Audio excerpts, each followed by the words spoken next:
Repulsive.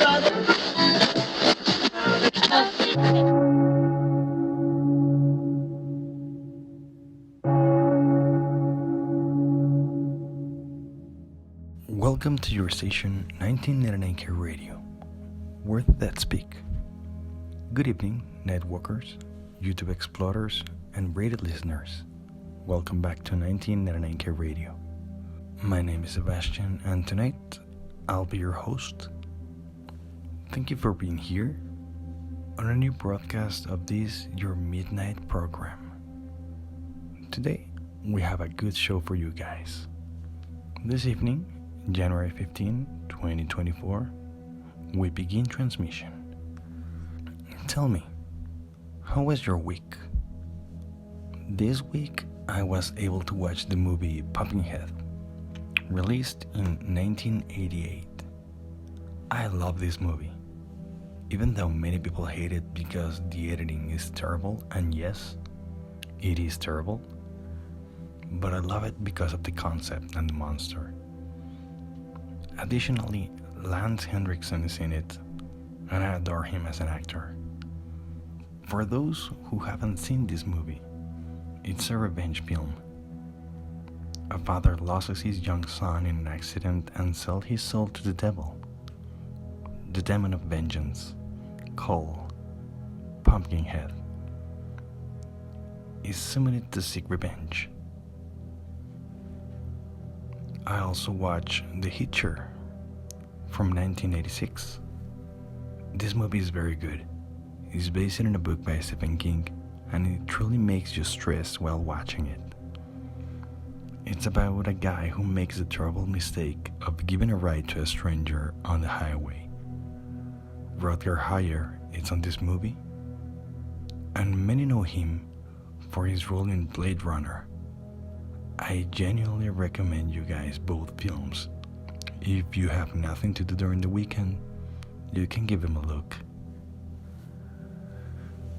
Let's quickly move to the birthdays of this week. On January 8th, 1962, Planet of the Apes arrived in theaters.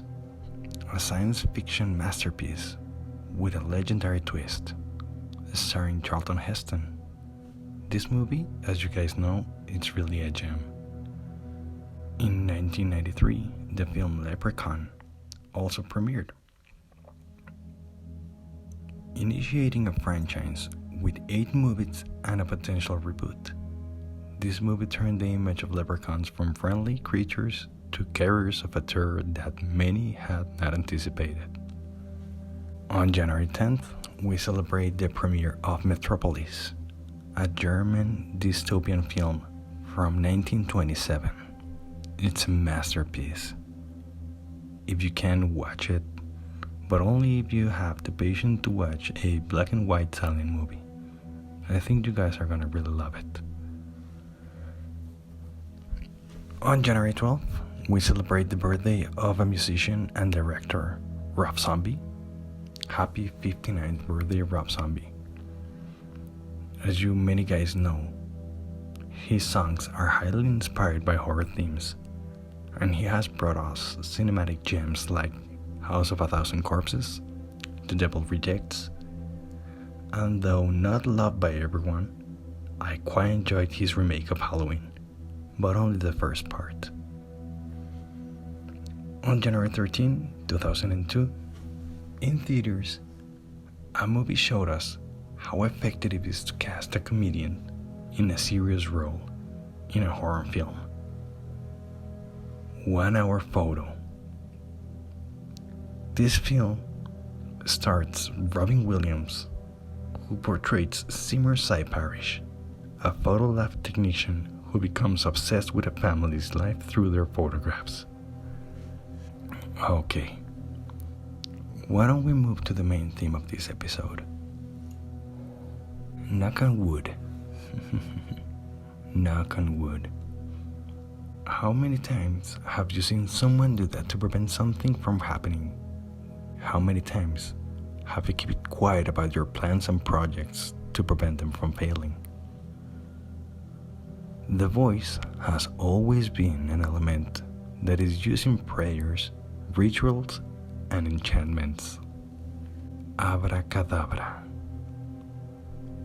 Although the exact origin is unknown, this word is connected to various cultures. A common translation given to it is, I create as I speak. What do we create with our voices? Think about it for a moment. One can alter another person's reality by saying something.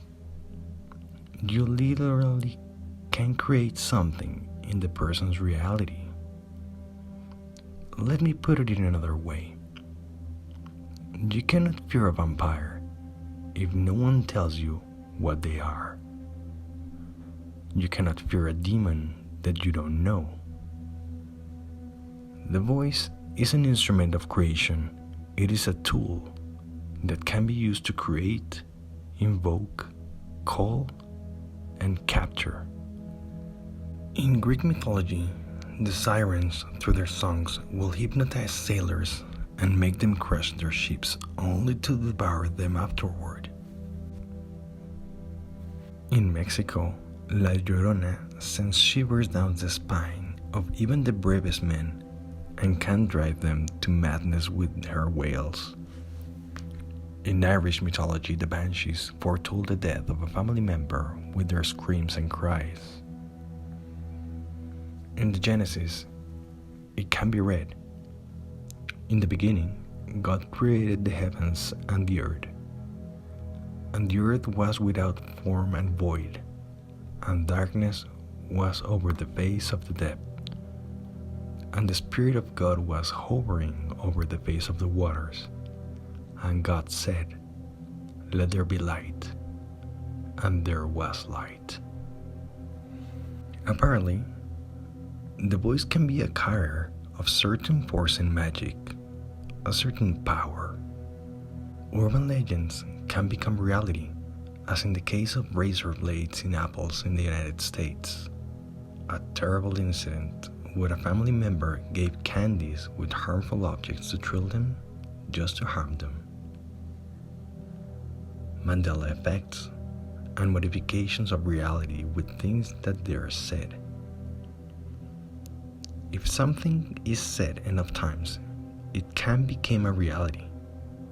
It became something true for people. And what is reality, if not the agreement of many about something?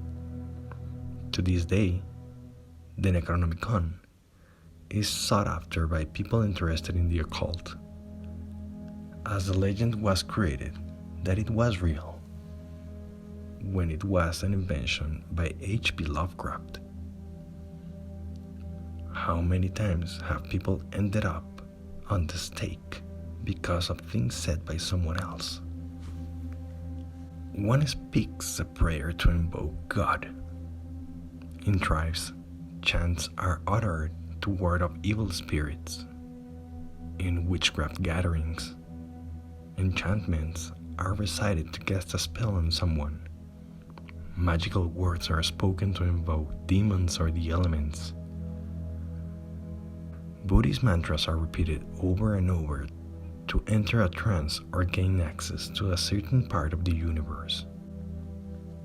In the Jewish religion, the pronunciation of Hebrew is crucial, as it is said to be the words provided by God Himself.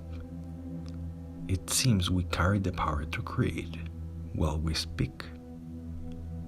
We have the power to call and also to be heard.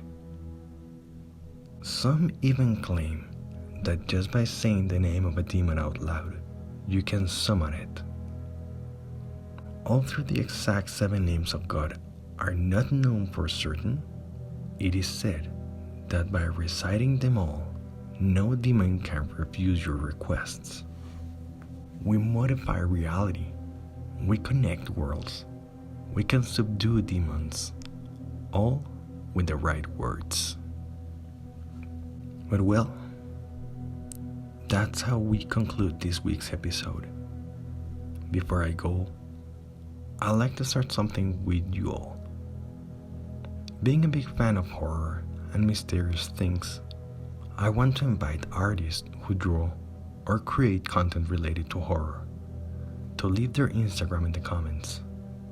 This way, I'm gonna be able to see your work and share it with those who watch these videos. I love to start building a community of people who enjoy these things and share what we create. As always, you are more than welcome to contact me. I will leave my Instagram link below, just in case you want to chat a little bit. And I want to let you know that I will be here next Monday with all of you. Also, I would like to mention you all that this episode will be uploaded in Spanish in case you have a friend who doesn't speak English but is interested in learning more about creation. I want to thank Repulsive for the music that accompanied this episode. And as always, I want to thank you all for tuning into 1999K Radio. Have a calm and chilly night, and don't forget that we are slaves of what we say and owners of what we silence. Good night.